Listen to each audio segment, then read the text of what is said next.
Okay, going to do an example of Bayesian inference and contrast it to the style that really is the bulk of the course, the frequentist perspective. I chose a problem that could relate, that maybe those of you who want to study law, many of you, could relate to sort of legal questions. I think we're 10 years out from the point when no one will pay for an attorney who doesn't know what I'm about to teach. All of them should. I want to talk about a test and some hypotheses and sort of use the notation from last time on Bayes' rule, but I'm going to add to that some complexity, but this is really not that hard a problem. Let's say that you were randomly selected for a drug test and you failed it. More specifically, you failed it for crack cocaine, and the test indicates that you're a crack user, crack head. Okay. So here's this. Set this off in two hypotheses. Now I'm not going to call one of them null, because the Bayesian people don't do that. They just sort of fixate on model comparisons. So we've got two models that could have produced the data. One of them, hypothesis one, is that you smoke crack. In the frequentist perspective, that might be your alternative hypothesis. In the Bayesian perspective, we're going to take the alternative that you don't smoke crack as a possibility, a real possibility, and build it into the quantitative estimates of what ultimately will be a posterior odds ratio. Posterior identified last time. Posterior odds ratio, and the probability that you, the subjective probability that I, based on my own opinion and data analysis, that you smoke crack. And into that also will include a prior, which is the fundamental difference really between the frequentist and the Bayesian perspective. E is the evidence. The evidence is that you tested positive for smoking crack. Remember, the probability of the hypothesis one, that you smoke crack, given the evidence, which is the posterior, luckily for you, is not 1.0. That is, a positive test for smoking crack cocaine doesn't necessarily mean that you do smoke crack. I'm going to lay out some assumptions now about the test itself, and this is also typical of the Bayesian approach. Very careful about the instrumentation and the possibility of asymmetric effects. I'm going to build that in here. In the frequentist perspective, almost always you see that effects are symmetric. I may finish this talk with a reference to a breathalyzer test on the frequentist perspective, but let's going to assume that the test produces a false positive 10% of the time that it's administered, and conversely, that it produces a false negative 5% of the time that it's administered.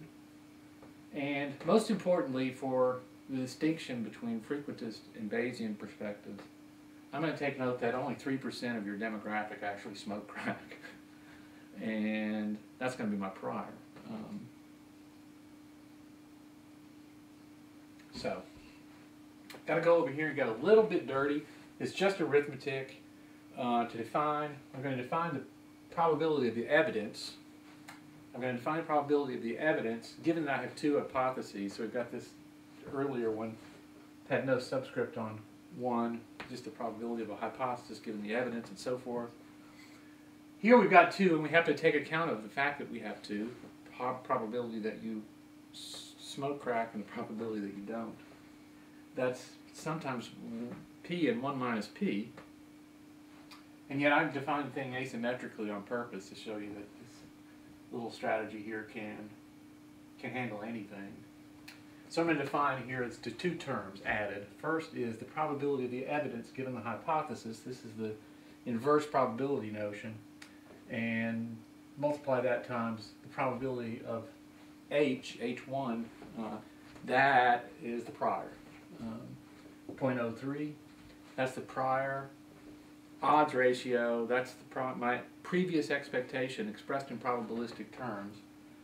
Given no evidence at all, I'm asked the probability that you, in your demographic, would test positive, and I'm going to go with evidence that has been gathered before, that suggests about 3% of people in your demographic smoke pot. So I'm going to go with that. This comes from my assumption here, the probability of the evidence given the hypothesis about false negatives. The probability of the evidence given the hypothesis would be 1.0 if it weren't for the case that 5% of the test results are false negatives. So we're going to lessen 1.0 and have 0.95 times 0.03, which gives 0.025. Over here, it's going to look at H2, and things kind of swap up. Probability of the evidence, given that you don't smoke crack, you get false positives here. So 0.1, which means 0.1 comes from 10%, and then the saddest part from your perspective, the probability of the evidence given that you don't smoke is pretty low, all by itself, because you've tested positive after all. It is not 0.03, but it's 1 minus 0.03 or 0.97. So I'm going to take the product term here and get 0.097, add the two together to get 0.1255, and I've got in the bottom part of the fraction. The top part we've already done. This is just a restatement of Bayes' rule, gathered up terms here to find that number. The other one we've already calculated. It is 0.0285.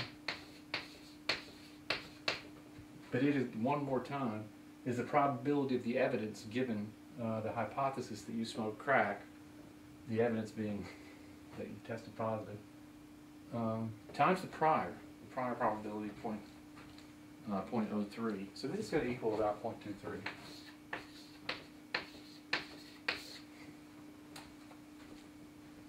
And so I'm now testifying in court on your behalf. You tested positive for crack.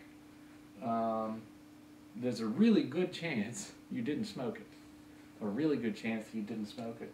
And I can establish that with a reference back to a prior odds ratio or a prior probability of people in your demographic smoking crack being really low, 3% or p hat equal 0.03. And so you have a very, very different perspective and a different answer relative to inference in a simple problem like this when you use what's known as an informed prior. Write that down.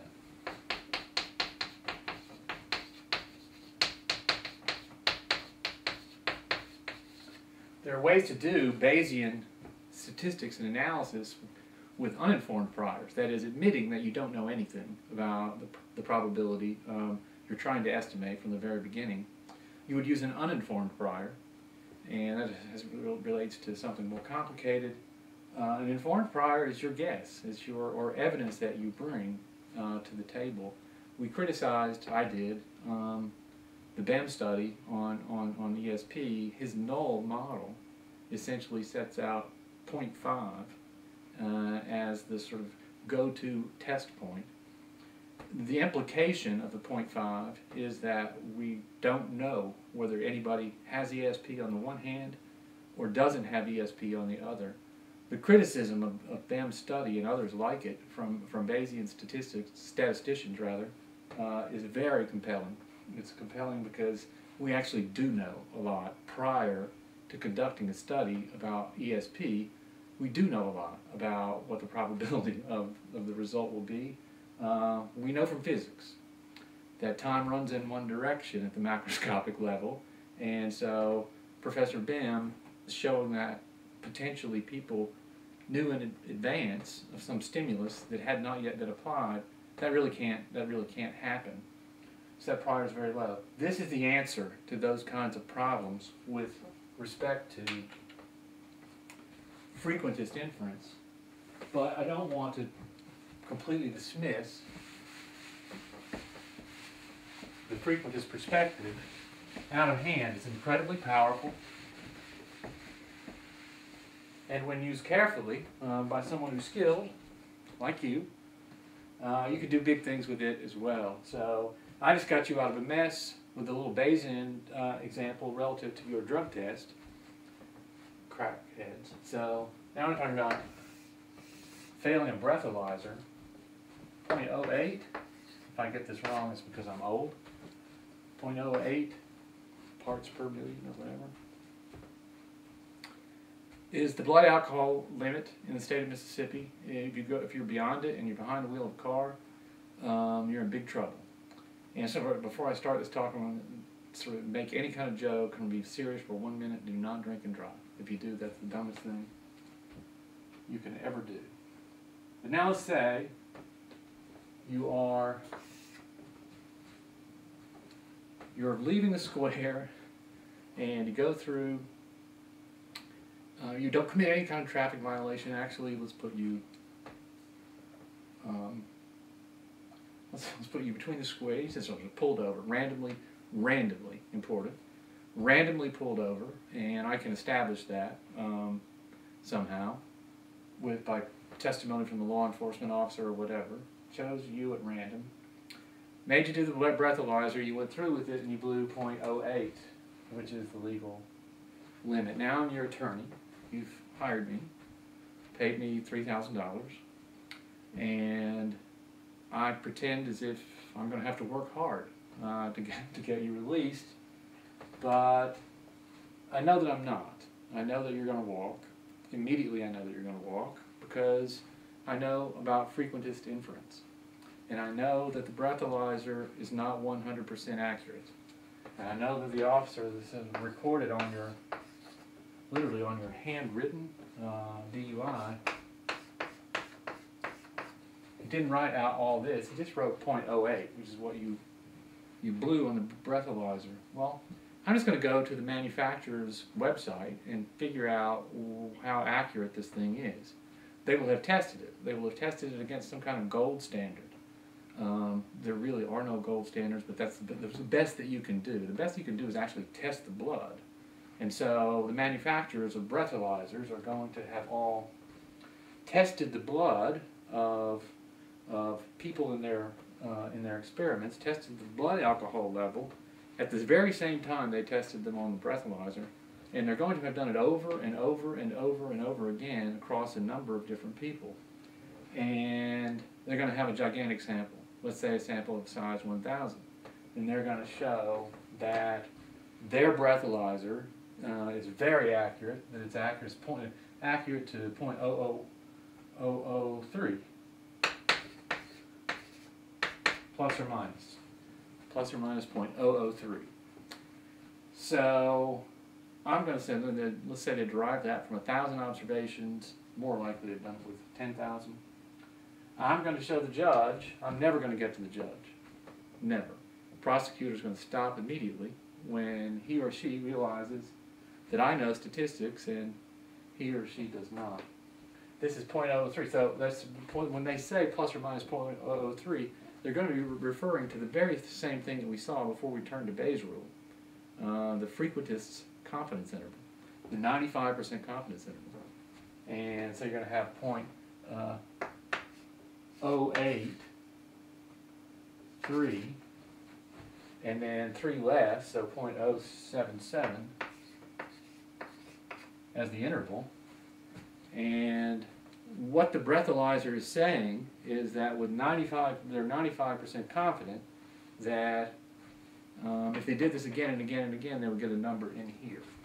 So if they did it again and again and again, they got a number in here. How many times in here under Mississippi state law would you be driving under the influence? The answer is 50%. The answer is 50%. Remember, this is a normal curve, and this is all frequentist stuff. It's a normal curve, so half the area is over here, half the area is over here. If you blow 0.08 on an instrument where a 95% confidence interval shows that the measures fall 0.003 plus and 0.003 minus, this is the 95% confidence interval. We're 95% confident that you're in there. We're not confident where in there you are. You're just as likely to be on the negative side of 0.008 as you are on the positive side. Therefore, you are, under law, equally as likely to be guilty as innocent, presumed innocent until proven guilty. What is the standard of proof? That's a tricky question, and a theoretical question more than a quantitative one. But no judge in the world is going to let the flip of a coin decide guilt or innocence. So this is never going to trial. The charges are going to be dropped immediately, all because we knew how to do frequentist statistics.